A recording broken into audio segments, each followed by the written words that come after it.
मामा जे हमें में हर मऊगा मामी के छोड़ी के ना अइलनी हो।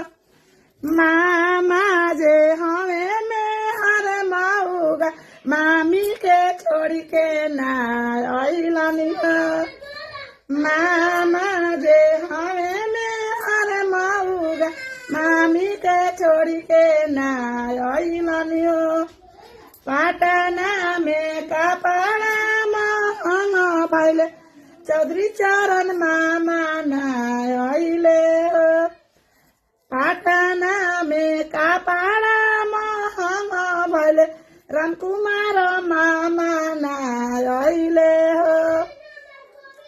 मामा जे हमें में हर मऊगा मामी के छोड़ी के ना अइले